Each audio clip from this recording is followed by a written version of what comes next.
In Linux, there are actually 3 ways to interact with the shell. We can open the terminal emulator, as we have demonstrated. This is provided to us by the graphical user interface. Here we have a nice drop-down menu.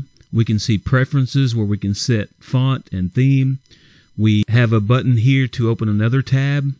But there's another way to interact with the shell. In addition to the terminal emulator, there's what is referred to as the virtual terminal. We can open the virtual terminal by pressing Ctrl+Alt+F3. You may need to try other function keys like F4 through F6, depending on the system that you're on. So we will sign in, and you'll see here that we have a prompt. Now this is different from the terminal emulator that we used inside the GUI. There's no drop-down menu with preferences to change font or theme. There's no About tab. There's no button to open a new tab.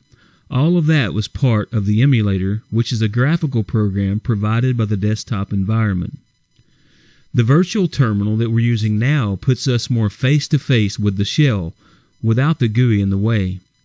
These terminals are especially useful when your system will not boot into the desktop and you need to troubleshoot directly from the shell. This will allow us to do that. Now to return to the GUI, we would press Ctrl+Alt+F2, or whichever F key your graphical session is on, usually F2 in Ubuntu. A third way to interact with the shell is to remote in from another computer using SSH. We'll first need to install and enable SSH on this computer with some commands. You can follow along if you're ready to do so, or just watch the commands that I run for now.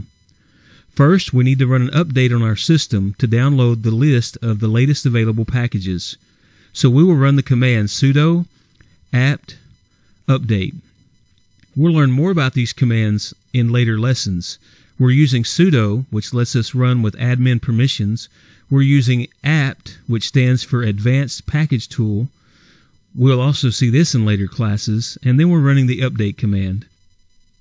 Notice that I'm using the command clear to clear my screen. You'll see me do this several times in this exercise. Next, we'll need to install SSH. So we'll run the command sudo apt install OpenSSH-server. Let's press enter, and we have to say yes to this. This will also take a moment to complete. While it's installing, let me say a few words about SSH.